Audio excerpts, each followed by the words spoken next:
Welcome to This Week in Health IT News, where we look at the news which will impact health IT. This is another field report where we talk to the leaders from health systems on the front lines. My name is Bill Russell, Healthcare CIO coach and creator of This Week in Health IT, a set of podcasts, videos, and collaboration events dedicated to developing the next generation of health leaders. As you know, we stepped up production over the last 3 weeks, and Sirius Healthcare has stepped up to sponsor and support This Week in Health IT. I want to thank them for sharing our passion to capture and share the experience, stories, and wisdom of the industry during this crisis. Today, Drex DeFord conducts the field report for This Week in Health IT. Special thanks to Drex for helping us to cover more ground during this time. If your system would like to participate in a field report, please shoot me a note. And easiest way to do that is by email bill@thisweekinhealthit.com. Now, on to today's report. Hello, everyone, and thanks for joining This Week in Health IT. I'm Drex DeFord, CI Security's Chief Healthcare Strategist and President at Drexio Innovation Network. And today we welcome Karl West, CIO of Intermountain Healthcare, to This Week in Health IT. Thanks for being with us today, Karl. I know that you're super crazy busy. Let's start off with just give us a little bit of overview of Intermountain, the organization, your team, anything else that you would just sort of want to tell us generally about the work you're doing. Thanks, Drex. Happy to chat with you today. Intermountain is an integrated delivery system in a multi-state area centered around Utah. We have 24 hospitals. We have hundreds of clinics. We have a home care, hospice, and insurance. So we are an integrated delivery system, and that's a little bit about Intermountain. Yeah, thank you. Given everything that's going on right now, obviously the pandemic is sort of top of everyone's mind right now. What are you seeing from the perspective of threat activity during the pandemic? Well, I think a few things.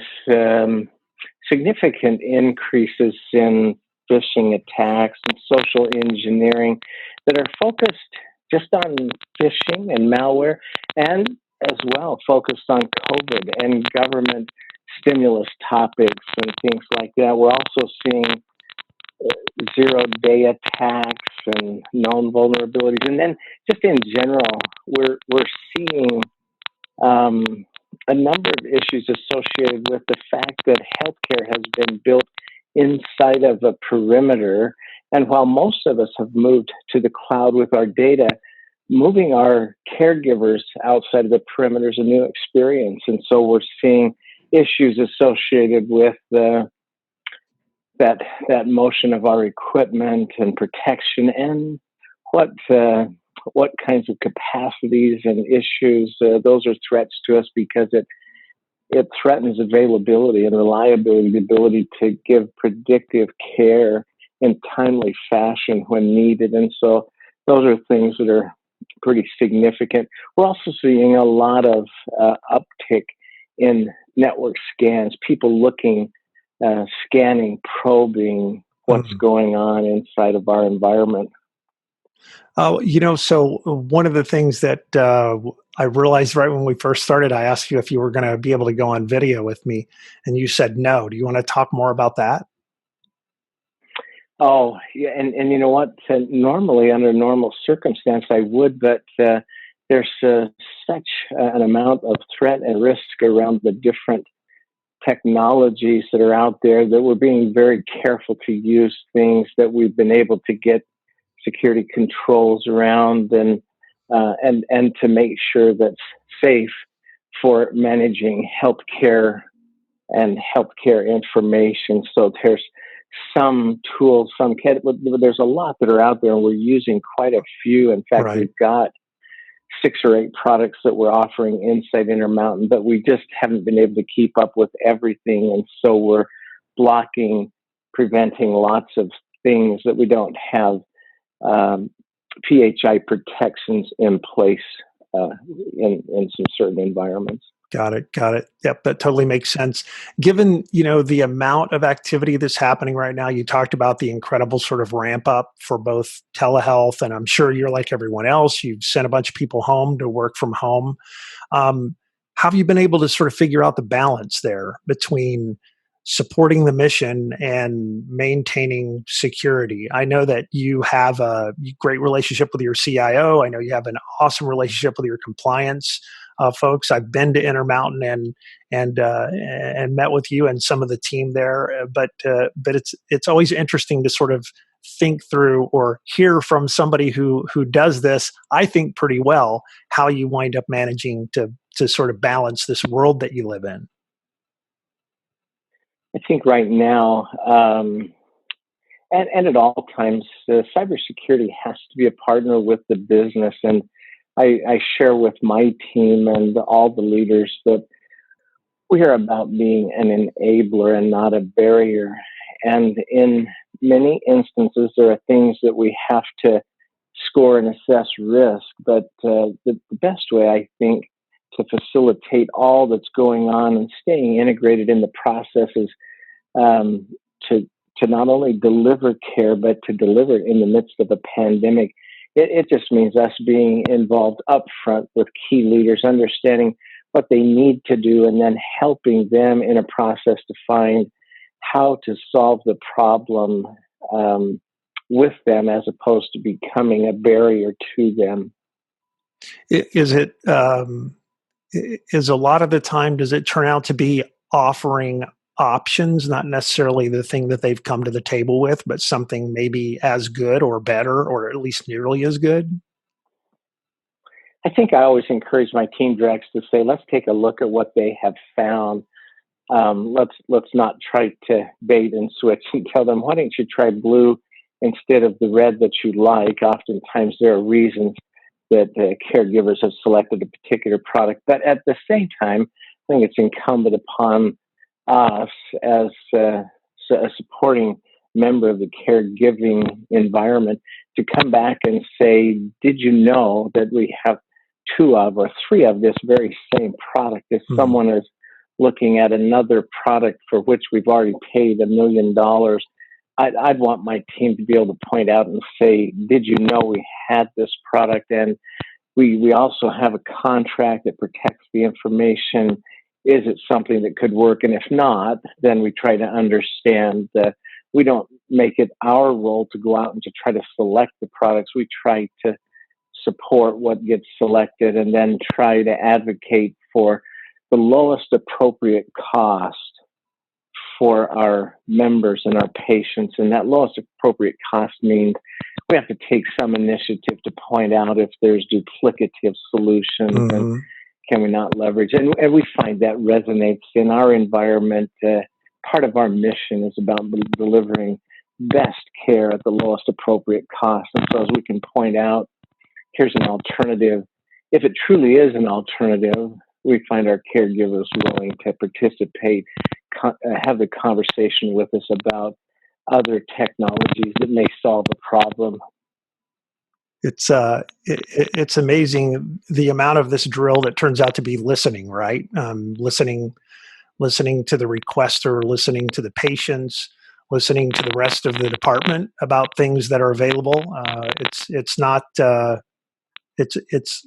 think you put it nicely. Not wanting to be a roadblock, but that requires a lot of paying attention and being empathetic and listening. Yep, no question. Understanding the business, I think, is at the heart of what all of IT and cyber is about. Understanding the business, understanding the problem. And I think we have to, strive to understand before we try to be understood. And that becomes a difficult thing because we all have the answer, and seldom do we want to hear what someone else is needing. Yeah. And our own perspective, depending on our own previous experiences. I want to ask you one last thing, and then I have maybe just a little bit of a closing question. But in the last 3 weeks, everybody's hair's been on fire. We've done a bunch of new, cool, interesting stuff. Um, any best practices that you would like to share with viewers, listeners on work that you've done that you think everybody should be doing this? There are lots of new things that are coming out. I think the thing that we're excited about, it's not so much about a particular thing, but about processes and agile processes and tools that are helping. And I wouldn't want to be an advertisement, but there are some great tools that, for example, a Microsoft and an Apple have that enable the world that we're in. And so the thing that we have learned quite a bit and felt was important to us is finding new ways to communicate in environments where we're all sitting in our homes with stay-at-home restrictions, and our partners are in the same kind of an environment. And so as we've found ways to use things like Teams and found how we could make that more a part of everything we're doing in terms of sharing and exchanging documents. And that's not a new process for us. We've had those tools into place, but being remote, we've been able to leverage them in a very new way. And that's probably been one of the most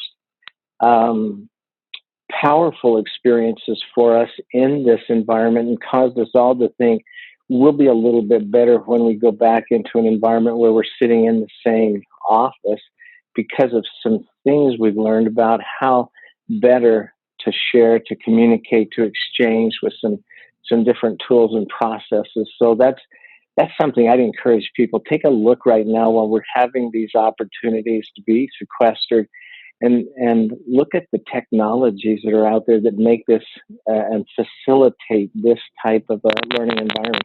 Our COVID command center huddle runs every day, and 30, 40 of the top leaders in the company are together. We shifted after the first few weeks to Teams, and so we have 2 or 3 meetings a day.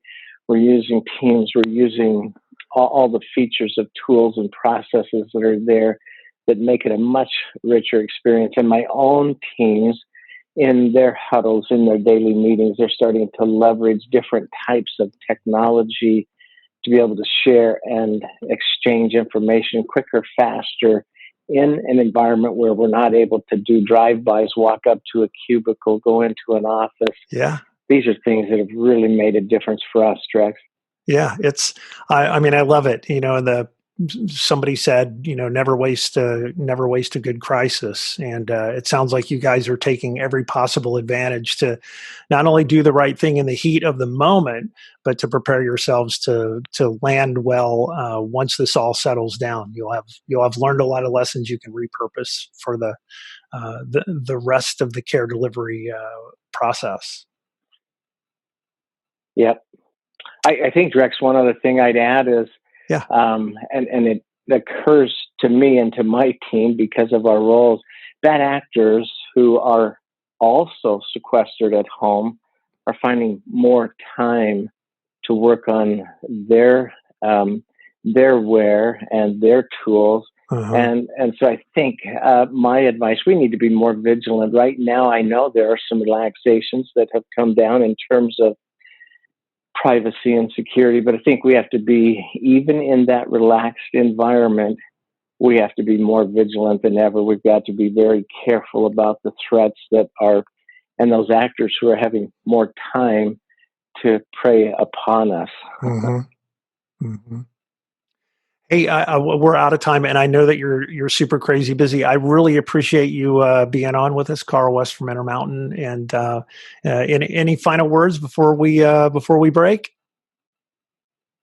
No, I encourage and hope that all will be safe at home. Take care of your families; those important things, and we'll be back to normal just very soon. We're just so optimistic here as we watch the trends and see what's happening.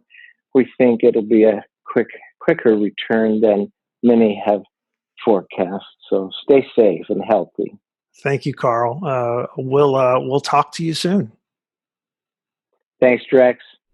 That's all for this show. Special thanks to our channel sponsors, VMware, Starbridge Advisors, Galen Healthcare, Health Lyrics, and Pro Talent Advisors for choosing to invest in developing the next generation of health leaders. If you want to support the fastest growing podcast in the health IT space, the best way to do that is to share it with a peer. Send an email, DM, whatever you do. You can also follow us on social media, subscribe to our YouTube channel. There's a lot of different ways you can support us, but sharing it with a peer is the best. Please check back often, as we will be dropping many more shows until we flatten the curve across the country. Thanks for listening. That's all for now.